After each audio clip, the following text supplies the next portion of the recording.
très bien, vous? On s'en va passer que ça a bien remis après ce long voyage. New York, Yaoundé, 11 heures de vol. Ouais, c'était un peu long, mais voilà, je suis très content d'arriver.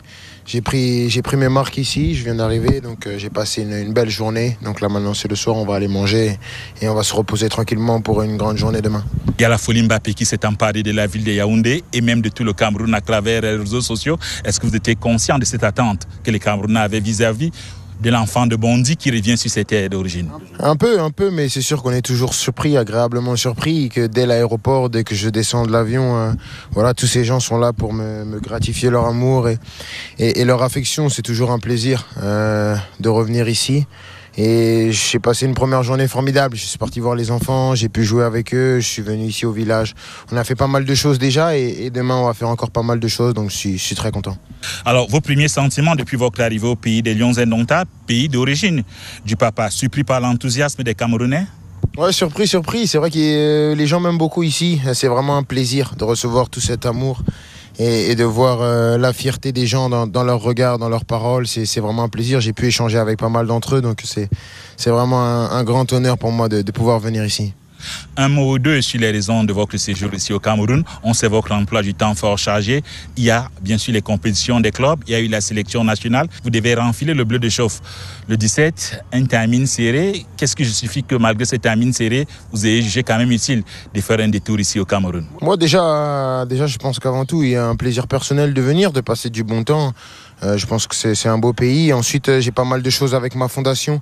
On est venu ici, on est déjà parti dans les écoles des sourds et muets. On a fait pas mal de choses avec ma fondation, donc on est venu aussi pour ça aussi.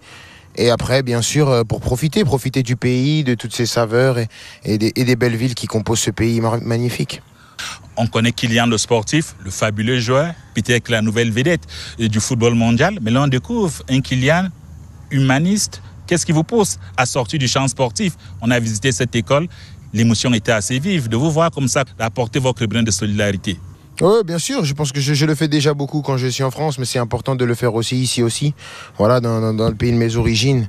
Donc c'est important de venir, que les gens sentent que je suis réel, que j'existe, que je ne suis pas juste quelqu'un qu'on voit à la télé ou qu'on voit en photo. Donc c'est pour ça que ça fait plaisir d'être au contact des gens, de voir les enfants, de pouvoir jouer avec eux, c'est vraiment un plaisir pour moi.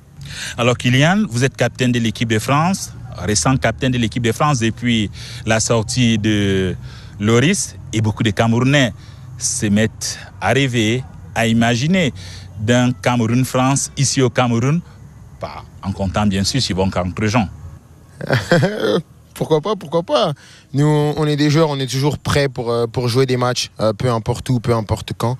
Jouer contre le Cameroun aussi, c'est une grande nation du football, au niveau africain, même au niveau mondial. C'est une nation qui est respectée. Donc, après, c'est pas moi qui organise les matchs, mais je pense que ça pourrait être une belle possibilité. En tout cas, si le match amené à s'organiser, moi, je serai là et je serai prêt à jouer et à prendre beaucoup de plaisir.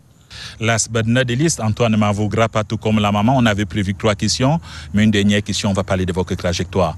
On sait que c'est un enfant de Bondy qui est parti comme ça, qui a fait ses classes du côté de Monaco et qui est apparu du côté du PSG. C'est une trajectoire exceptionnelle. Vous avez cru à un moment donné que Kylian pouvait être sur le toit du football mondial?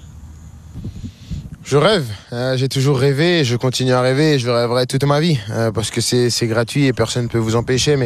Mais c'est sûr que j'aurais jamais imaginé devenir ça aussitôt, aussi vite. Mais maintenant que je le vis, j'essaye de le vivre à fond parce que je pense que c'est une chance inouïe de pouvoir jouer pour un grand pays comme la France, de pouvoir jouer comme dans des grands clubs comme Monaco, comme le PSG.